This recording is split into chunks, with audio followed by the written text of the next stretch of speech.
following program is underwritten by the Nevada Irrigation District. Since 1921, providing clean and healthy drinking and irrigation water to more than 24,000 homes, farms, schools, and businesses in Nevada and Placer counties.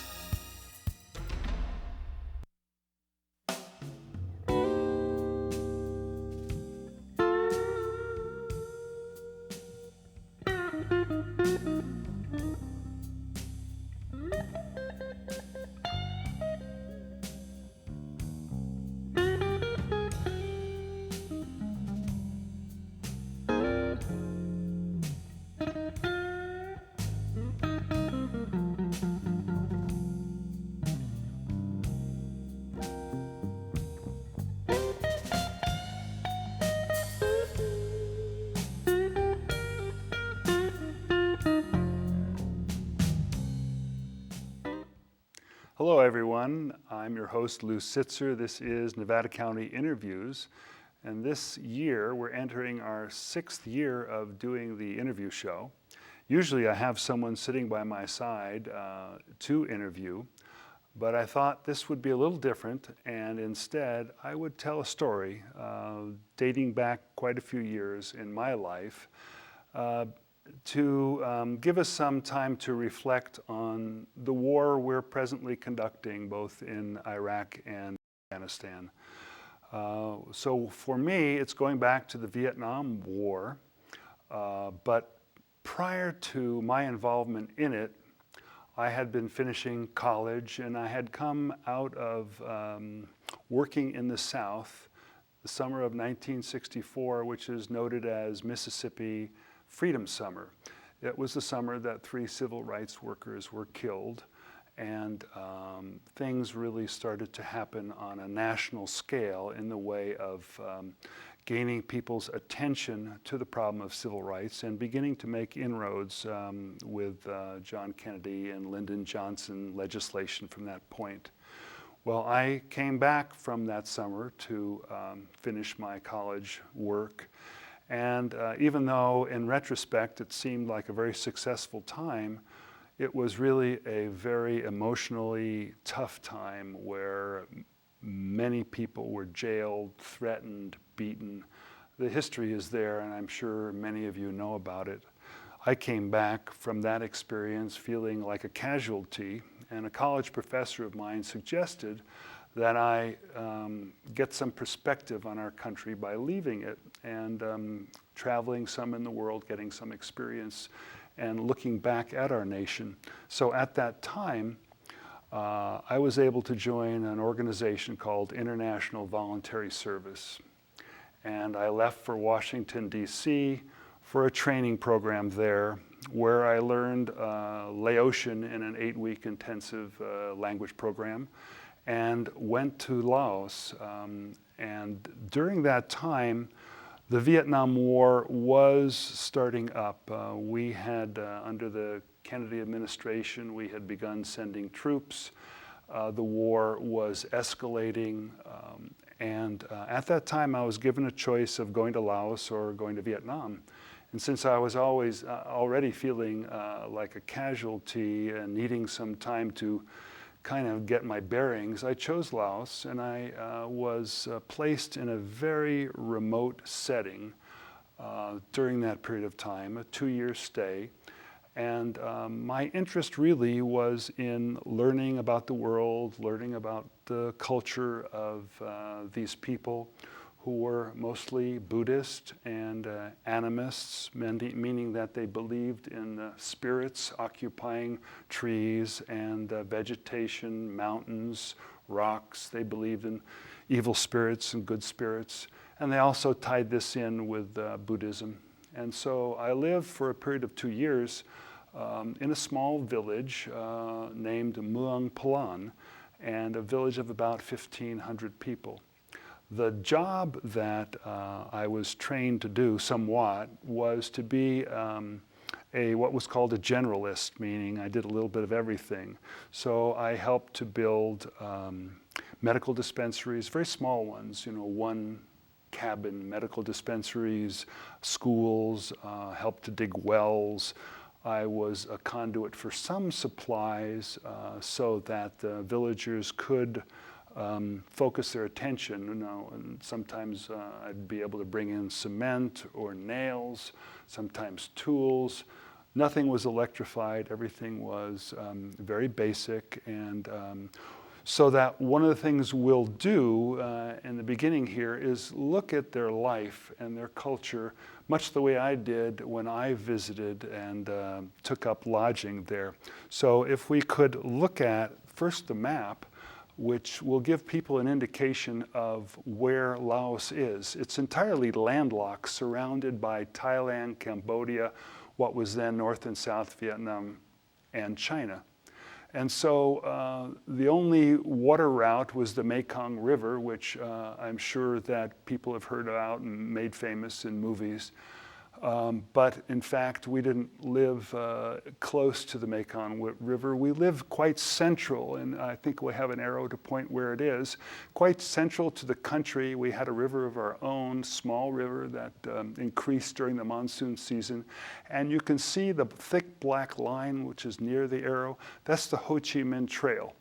I didn't realize it quite when I was posted there. It was a remote area posting, and it was within 20 kilometers of the Ho Chi Minh Trail, which is a major supply route for the North Vietnamese to bring army personnel supplies to South Vietnam.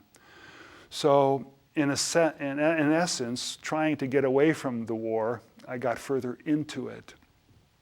And this was a concern in the beginning, as I didn't know how dangerous it would be, but life on a village level was slow. It was easy.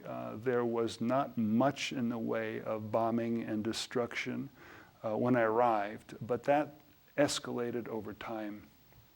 And if we could look at the slides now that begin to show the life of the village, I can explain more about what my job was.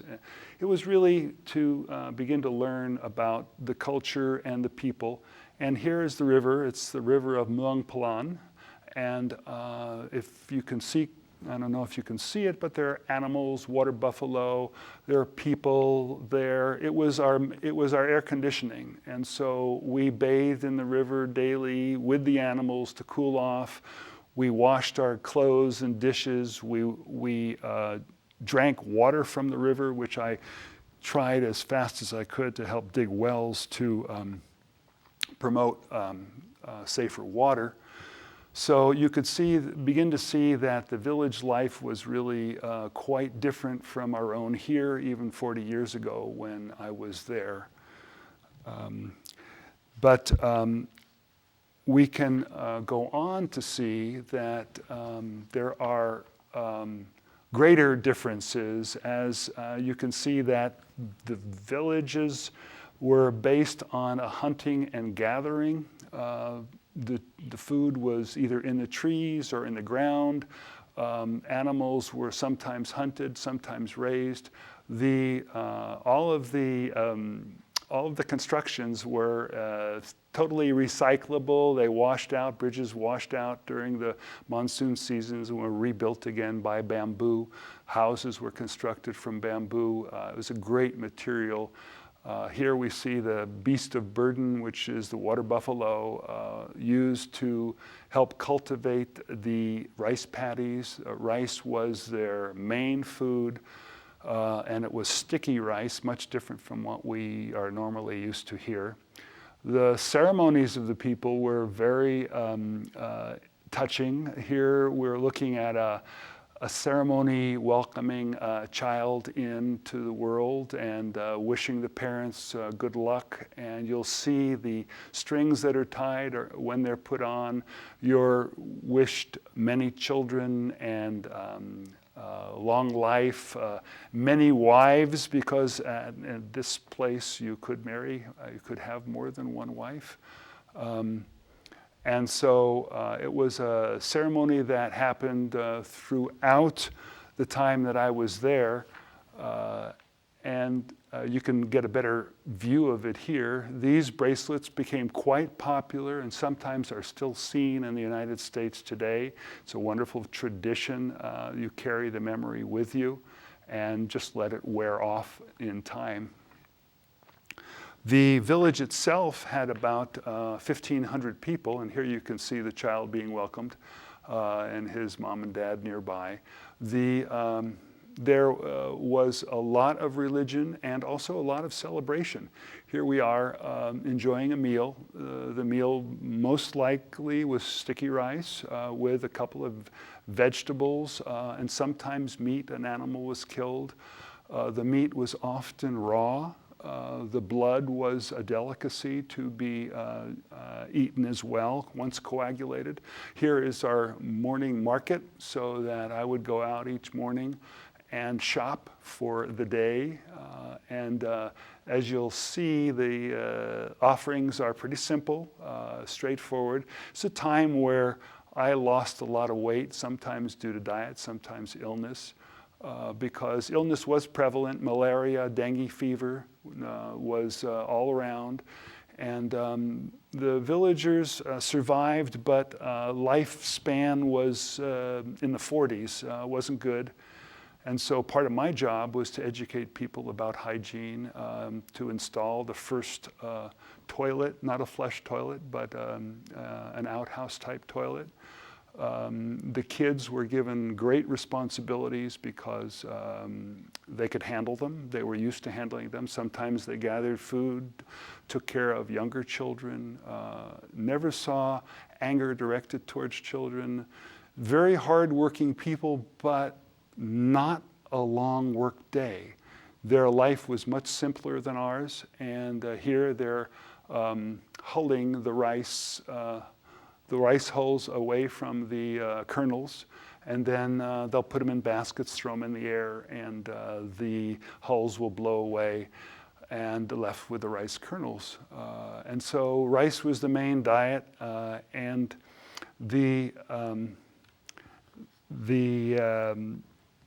again, the diet was simple, and it was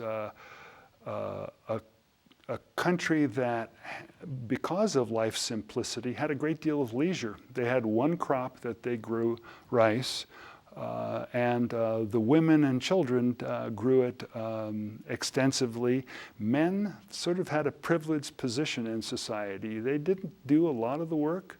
And they did a lot of the celebrating. Everything was made, including the rice whiskey, in the village level. As I was saying that, I worked in the main village of Muang Palan of about 1,500, but there were many surrounding villages, and what I did was assist the surrounding villages in initiating a project and helping to support the project. While this happened, I also got better with the language, but never great. So the kids nearby who were not permitted in the school, and I'll go into that a little later, who were not permitted into the school, came to my house, and I taught them how to read and write, since it was a fairly simple language to read and write. They taught me how to better speak the language.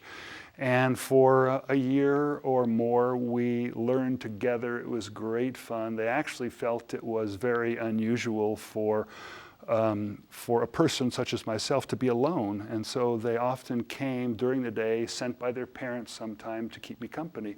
Not that I was at home a lot. I was actually most of the time away doing various projects with surrounding villages. But another thing they did, because I was a good foot taller than everyone and quite a bit hairier, was that they came and sat with me, and they would sometimes massage or feel my arms because I was quite hairy compared to them. Asians, at least Laotians, had very little, almost no body hair. So I was an oddity at many levels. And what I started to do more of as I saw the need, was to develop projects that were relevant to the people. For instance, when we had refugees come in as the war began to increase in intensity and people from the Ho Chi Minh Trail area, the mountains, the Hmong and other tribes came into our village and were not particularly welcome. They spoke a slightly different dialect. They weren't of the village. So the kids didn't have a village school, and the adults didn't have a village where they could grow rice. So what I did as beginning with a garden project is I started the idea of building ways in which the refugees could be more self-sufficient. So we should go on to the slides that deal with the life that surrounded me. And here a refugee is coming back from the river where she was gathering water for their daily consumption. Again, no motor vehicles, no electricity, no refrigeration. Everything was day to day. You can begin to see the refugee life was poor. Village life was a little better than this, but the refugees surrounded me in what was an abandoned army barracks. And so I lived in one of the dwellings, like you see here, off the ground because of the rainy seasons, and got to know these kids and provided ways in which they could supplement their food. And here they are looking for their next meal. I mean, this is really hand to mouth, day to day, living off the land, and anything that moved was life to be eaten. So you can begin to see how primitive this is, and really probably a lot of parallels with the lives of people in remote areas of war anywhere in the world. People are reduced to survival, bare survival. And so this really gives you an idea of the level at which people people move. There are also construction projects that I worked on that are pictured, and we'll hopefully be able to look at some of those. What we built were a lot of small village schools, and also here's the beginning of our garden, which you can see. Starting really from nothing, building the fences, enlisting as many of the village refugees, building fences that were not usual because there was never any reason to keep animals away. Here we're using raised beds because of the rainy season. And we grew a lot of vegetables that were strange to the people because they were used to foraging. So when we grow string beans or lettuce or cabbage, or we even grew peanuts, we grew a wide variety of whatever seed I was able to get a hold of, and began to educate people as to what else could be grown to supplement their diet. And I look back on this because this was my first real gardening experience. And since this time, I've continued as a gardener to this very day, enjoying planting and growing things that we eat every day. And so this was a great joy to me to work on. I was learning a great deal and helping others. And here you can begin to see the construction of schools. This was volunteer labor that each village provided. They sawed the wood from adjacent trees and participated. I would visit weekly to be sure things were on schedule, delivering what needed to be. You can see the tools are very primitive. These are made from brake spines from automobiles and ground down. There is an auto in the background, but mostly just to bring in supplies. Here's the biggest school that we were able to build, which was in the village of Muang Palan. And it was a 3-room classroom that was really going to help the village a lot. And as you can see, it enlisted a lot of labor from the villagers here. Even villagers from adjacent villages were sent in to help. Again, all volunteer. and done at a minimal cost. We, I think, brought in some tin for the roofs. What I learned is that IVS, International Voluntary Service, even though it was international in scope, in Laos it was under contract with the United States Agency for International Development, USAID.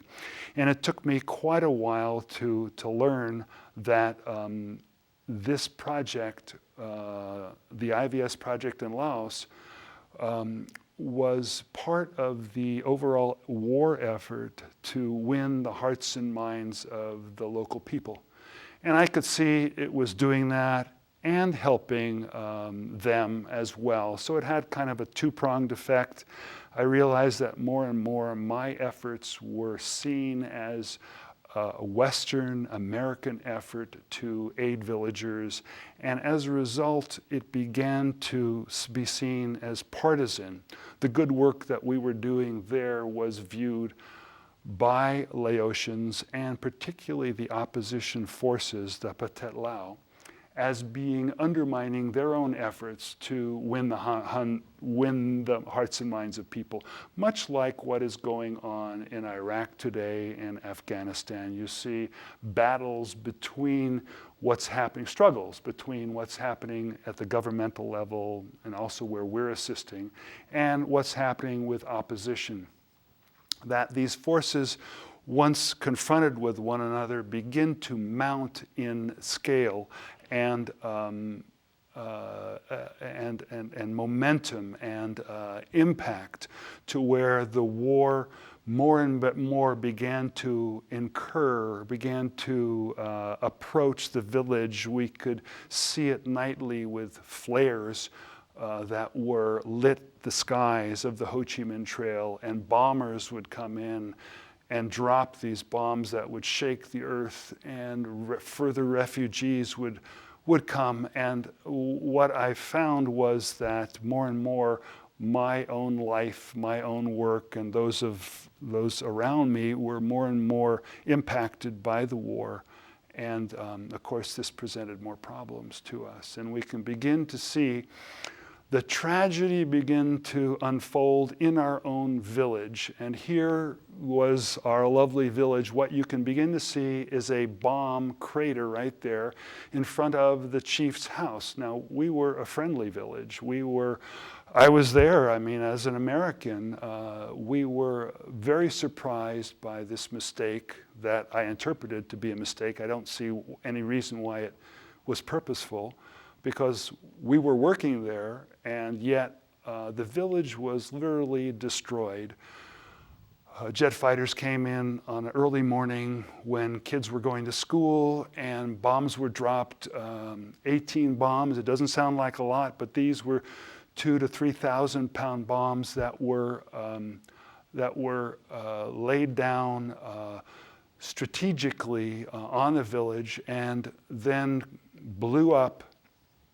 Some immediately, some over a delayed period of time, and that the effect was to drive us into the forest, which was what the Ho Chi Minh Trail bombs were intended to do: disrupt transportation, disrupt the what was happening on the ground level. And as you can see, the village was destroyed. People were very upset. First time I'd ever seen anger, and justifiably so. So we left for a period of 2 weeks where we lived in the forest and then hid out while the bombs dropped. So I took photographs.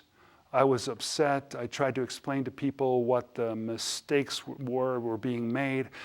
I sent them off home, and it was intercepted by the US Embassy. The ambassador called me up and said, look, we can't have this. These kind of photographs will be bad for the war effort. And he gave me a choice of staying in the country and helping rebuild, or being sent home. And so I chose to stay. I felt terribly responsible and guilty for what my country had done.